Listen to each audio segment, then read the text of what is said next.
Assalamualaikum warahmatullahi wabarakatuh.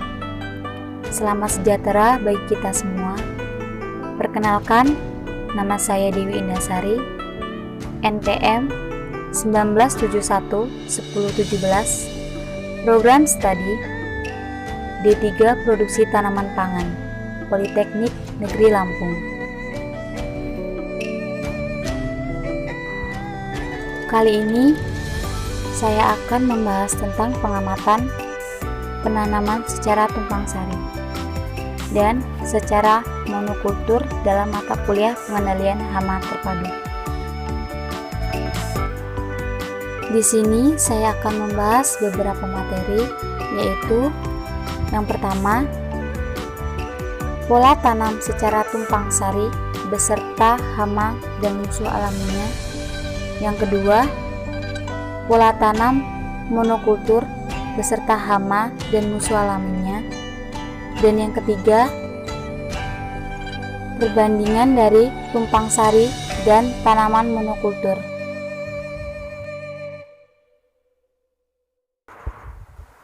Pola tanam tumpang sari pada tanaman edamame dan jagung.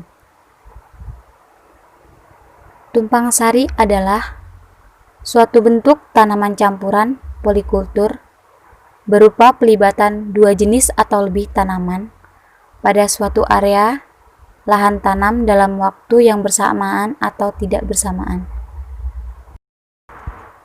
Hama yang terdapat pada tanaman tumpang sari yaitu ulat penggulung, ulat gerayak, ulat tongkol, ulat daun, belalang, kepik hijau, dan walang sangit.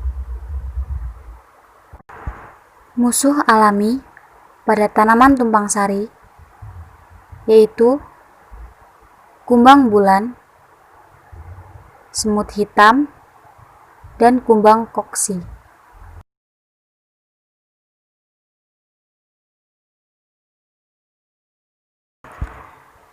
Pola tanam dengan monokultur pada tanaman edamame. Monokultur adalah pertanian dengan menanam tanaman satu jenis. Tujuannya menanam secara monokultur adalah untuk meningkatkan hasil panen. Hama yang terdapat pada tanaman monokultur yaitu ulat penggulung daun, belalang, walang sangit, kepik hijau. Musuh alaminya yaitu kumbang daun, semut hitam.